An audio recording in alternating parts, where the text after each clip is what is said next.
Hi, I'm Dr. Bob Lyon. Welcome to Infomercial number 2 on the www.drbob.us website.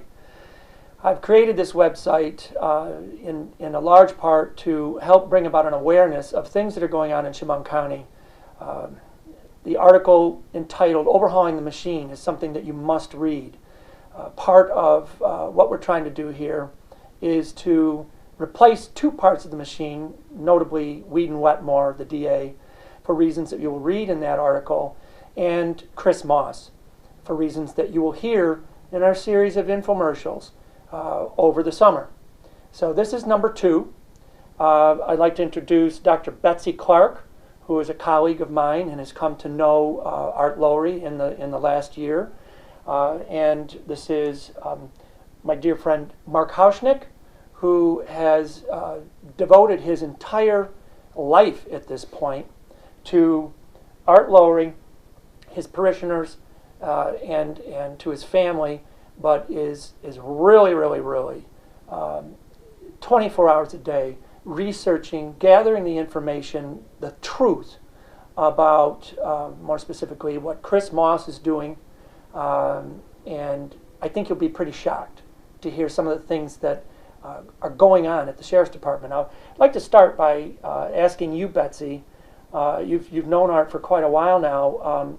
What has made you so passionate about supporting Art Lowry for Chemung County Sheriff? As a conservative, I feel very strongly in fiscal responsibility, limited government, personal liberty, and personal accountability. And, in Art, I find a man who keeps his word, stands behind everything that he says, and has a long history with the Sheriff's Department that will certainly serve him well. 26 years, absolutely. 26 years. So we're talking about a man here that isn't, a baker down at Lights that just wants to run for sheriff. I mean, this guy knows the department inside and out, both the deputy side and the CO side, and brings with him a wealth of knowledge as a Marine. Once a Marine, always a Marine. That is correct. Congratulations. You are Hurrah. a wonderful Marine. Hurrah. Hurrah. And so we've got two Marines here that are very passionate about making some very much needed changes at the Chemung County Sheriff's Department. I pose the same question to you. Why have you devoted your entire life for Art Lowry and his campaign, my friend? Yes, I've known Art for over 20 years. He's a very dear and close friend of mine. I've been there for him and his family for a lot of years. Our kids are almost the same exact age as his children. Taught his kids in Sunday school and children's church. Been with Art and Mary through thick and thin.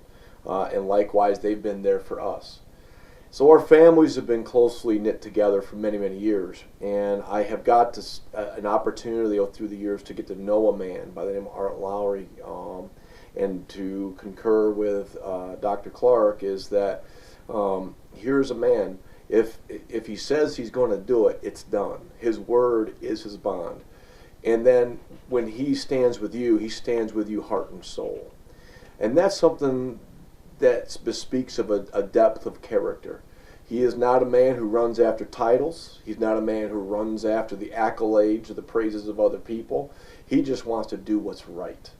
And he'll do what's right when no one's looking. He'll do what's right when everyone's looking. And that's a true test of character.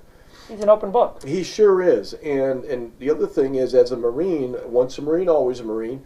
And Marines don't leave another Marine behind. And when he asked me to come on board and help him, it was without hesitation. Because I'm not going to let my Marine buddy go through the battle on his own. And even though it may be a lot of work, a lot of time away from my family and my friends, this is a battle worth fighting. Because Edmund Burke said, all it takes for evil to triumph is for good men to do nothing. And Art has decided that it's time for the good men in the Chemung County Sheriff's Department to take a stand. And I said, my friend, my brother, if you're standing, I'm going to stand with you. That's wonderful. That speaks volumes. Yeah, it speaks volumes. It's wonderful. I am so proud of you. And let me say that Art, to me, has been an inspiration. I I've always said that my father, who was my best friend, best man at both of my weddings, and was undoubtedly the greatest loss I've ever taken when he passed away last year, Art reminds me a lot of my father, and that again is saying volumes. Now, Betsy, you were at a Tea Party meeting a few nights ago where Chris Moss spent a lot of time talking down about Art Lowry. How many people were at that meeting? Approximately 25, at most 30.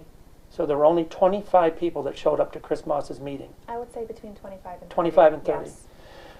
Yes. During that meeting, he made references to Art running against him basically because he's just a disgruntled employee. Correct. Okay, so can you shed some light on that? Well, sure. Let's before we address the whole disgruntled employee part, let's just first talk about the employee that he is, not what he's accused of. Right. First of all, Art loves people. Yes, he does. Art is a man who's devoted to his friends at the Chemung County Sheriff's Department. And one of the things that has propelled him, that has compelled him to run, is that he is tired of the abuse that his friends at the jail and in the department have taken from the sheriff. The sheriff has been heavy-handed, in some cases downright brutal toward the employees there, and Art has gotten to the point where he can no longer, as a good man, he can no longer look the other way. And Art has told me, he said, Mark, he says, as the man that I am with my Marine background and my Christian beliefs, he said, I can take punishment, I can take abuse, and I can do it with a smile. He said, but I've watched the various officers and deputies down there take a lot of abuse, he said, and I just can't stand by and let it happen anymore. Right. So therefore, I am compelled to run for sheriff. Now, that bespeaks of a man who loves his brothers and sisters in uniform. It is an act of love. That's not a disgruntled employee. He has no axe to grind personally against the sheriff, even though the sheriff has gone way out of his way to punish and incite Art to come to this place. So in dealing with the disgruntled part, there was a situation in which Art was being racially denigrated. He was being racially mocked and ridiculed because he is an African American. When Art approached the sheriff and said, I want you to do something about this, the sheriff said, I'm not going to. There's nothing I can do. And so he basically said, get thicker skin. Yep. And if you don't like it, file a lawsuit. And Art basically felt that there was no other recourse.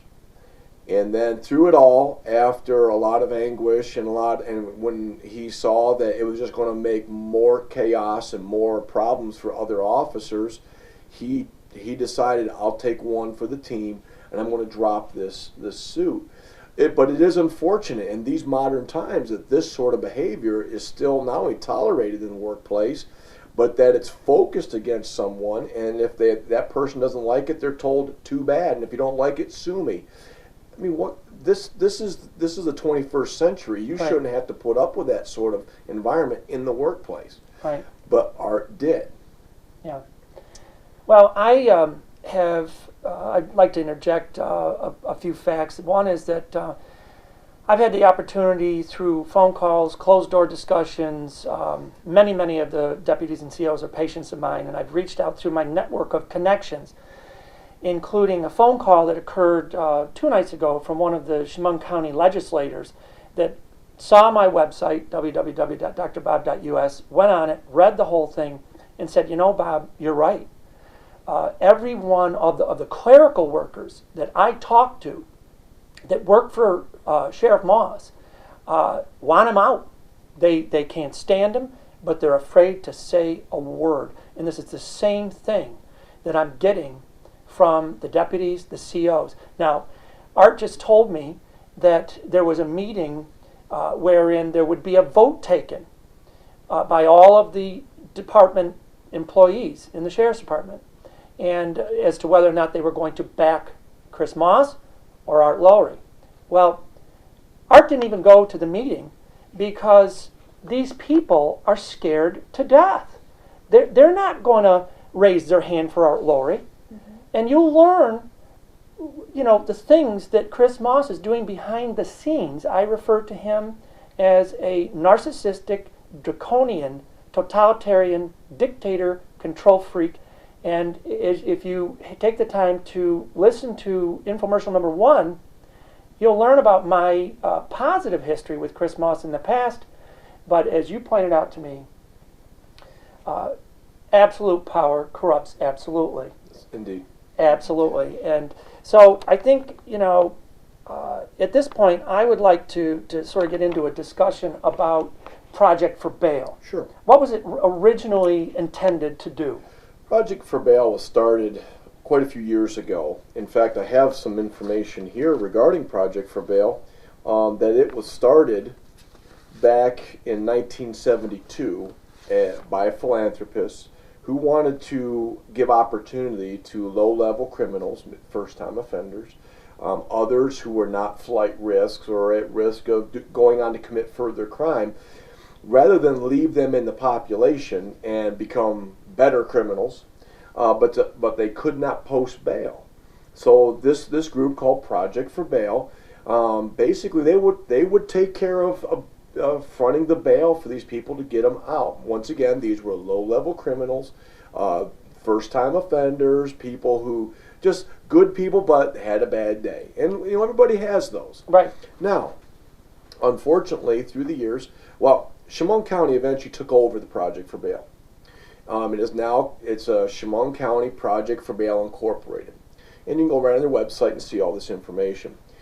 Now, when the sheriff came in, he expanded the parameters for Project for Bail. Now there's folks that are put into eligibility for that. Now, whether or not it's the sheriff or the district attorney, whoever has expanded the program, expanded the parameters, whoever has done it, now there's people who are habitual offenders, people who are dangerous criminals, people that are indeed would be very dangerous. You're talking felons. We're talking people that could do some serious harm in the neighborhood. In fact, 2 of them released on Project for Bail.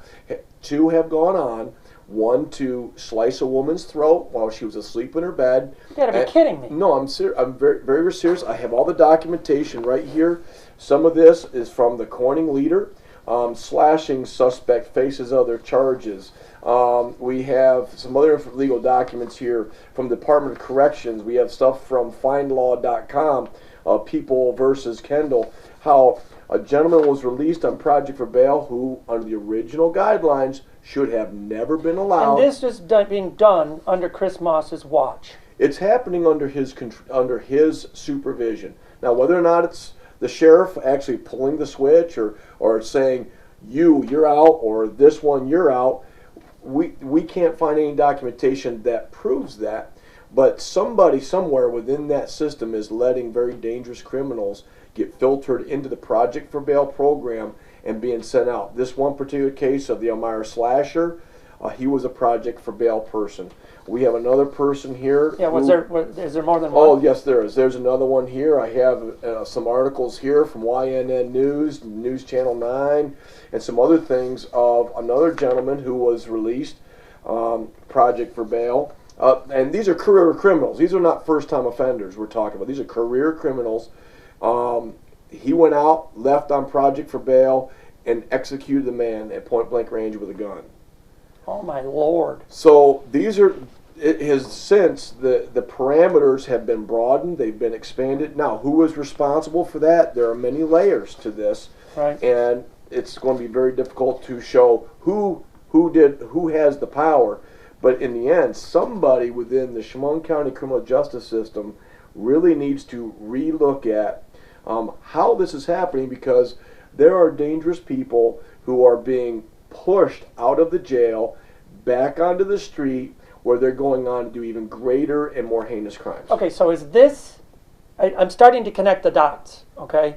Is this why I read the article in the Star-Gazette a couple weeks ago in which Chris Moss is patting himself all over the back to the point where he has bruises because he's going to be making money for the jail.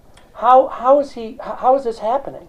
Well, what happens is when there are empty beds in the jail, the sheriff, at his discretion, can rent those beds out. And they're empty because he's letting people out.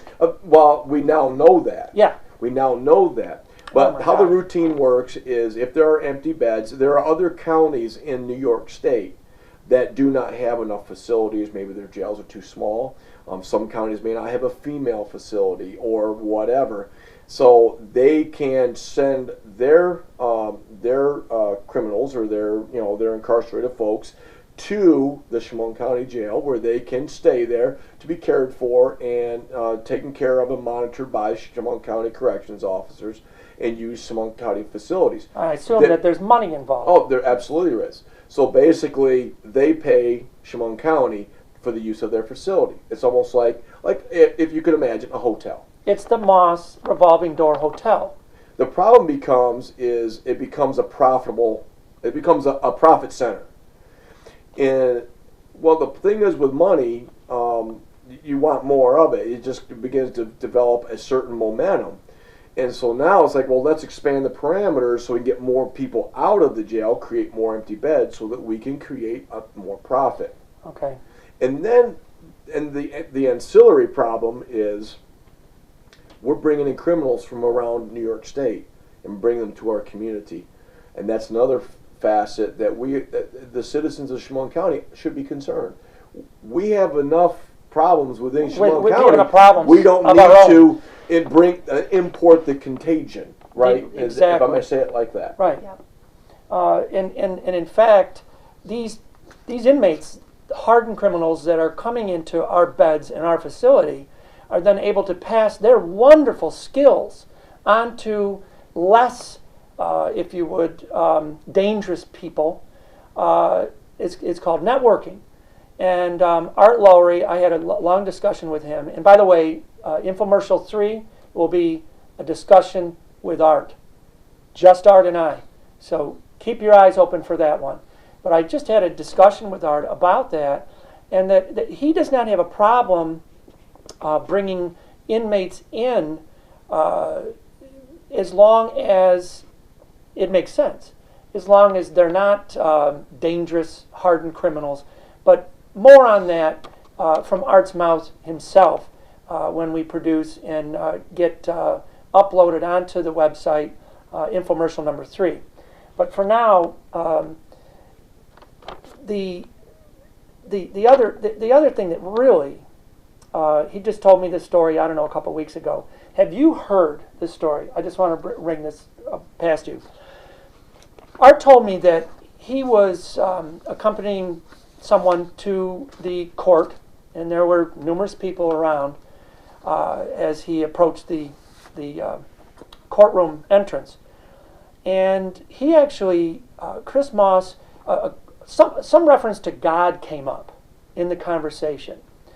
And Chris Moss actually flexed his biceps, and he said, I tell God what to do, and I tell Jesus what to do. And I said, no, you gotta be kidding me. And Art said, I'm as serious as a heart attack. He meant every word of it. This is a man that's clearly out of control. And you'll get a lot more information about these various topics as we continue on with these infomercials. I'm going to turn the floor over to you. I know you had a question for Mark. I do have a question for Mark. I have heard rumors of sex scandals that have been occurring in the Chemung County Jail. Can you shed a little bit light on these rumors? I can. Unfortunately, there is some information that's come our way, and we've been digging into it because we've also heard rumblings and rumors, and so we've done some digging, we've done a little bit of homework, and we did find that occurring in 2009, there was sexual misconduct with a corrections officer that took place in the Chemung County Jail regarding some female inmates. There were 5 female inmates in particular that we are aware of. How many times the sexual misconduct took place, and the misconduct ran the gamut from just the female stripping down in front of the male corrections officer to the full gamut of sexual impropriety. Unfortunately, this happened, and we understand in this world you're going to have these sort of disturbing things. However, when these sort of incidents happen, the normal protocol is that once it is discovered, there is a report that is sent to the New York State Commission of Corrections, and the alleged offender is gone. They go through various levels of administrative discipline and put on leave until the investigation runs its course, and then they take appropriate action. We have submitted a Freedom of Information Act to the New York State Commission of Corrections to find out if the Commission of Corrections ever heard of this incident.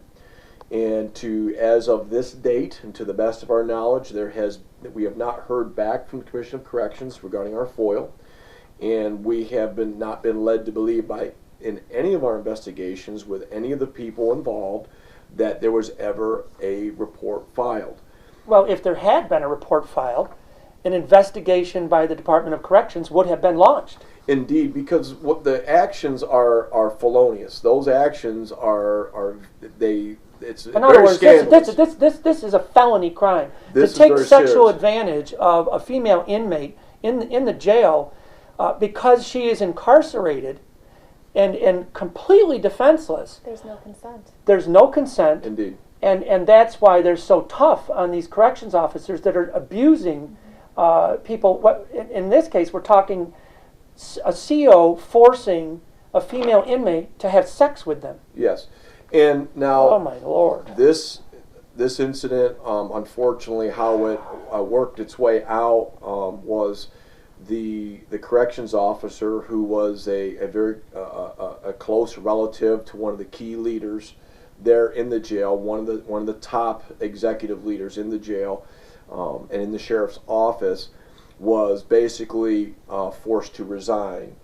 And there were no criminal charges or anything filed.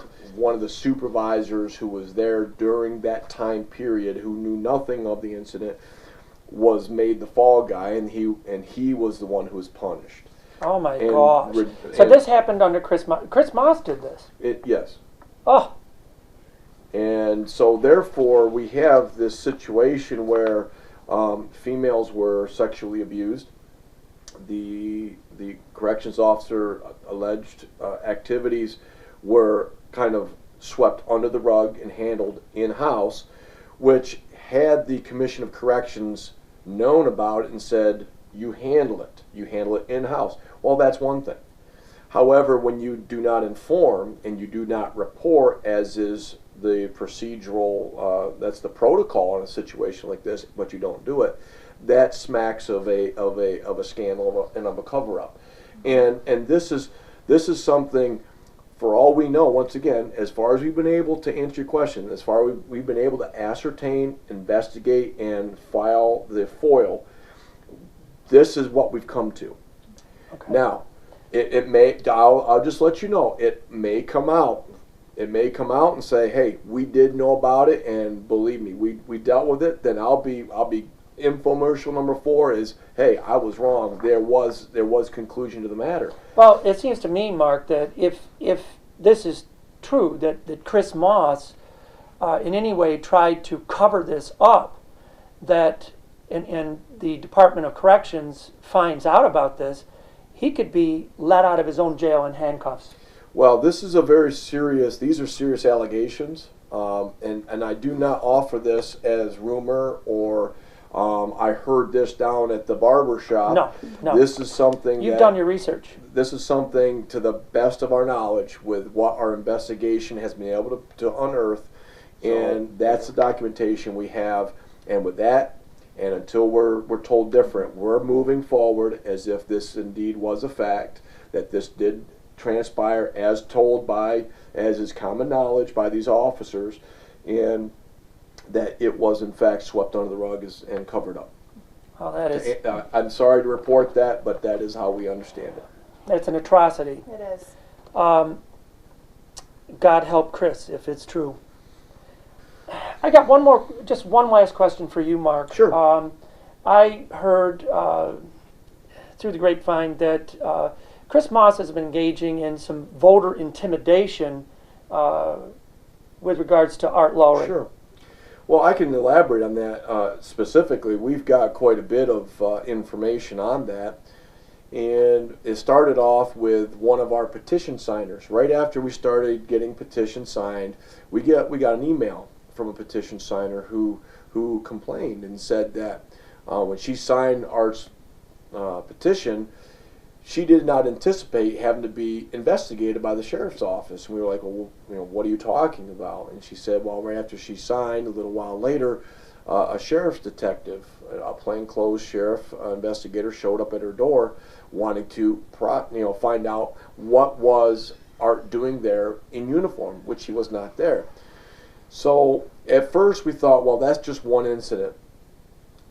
Not too many days later, one of our petition carriers commented that they were being followed by a suspicious vehicle.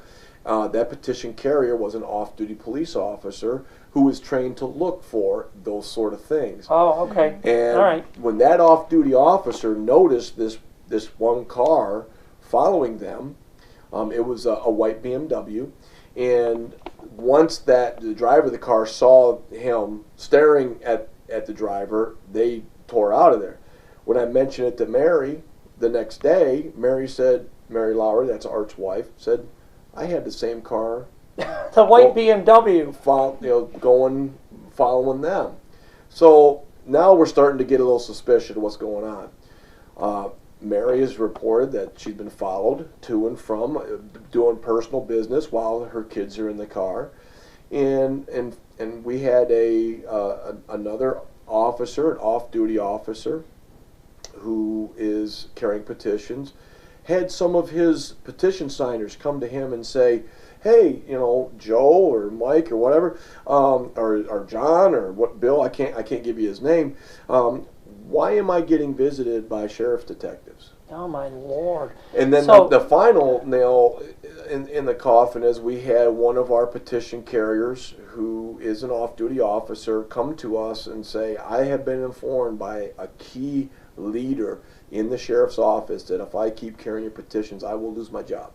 So Chris Moss and his thugs, and there are very few of them, as I mentioned earlier.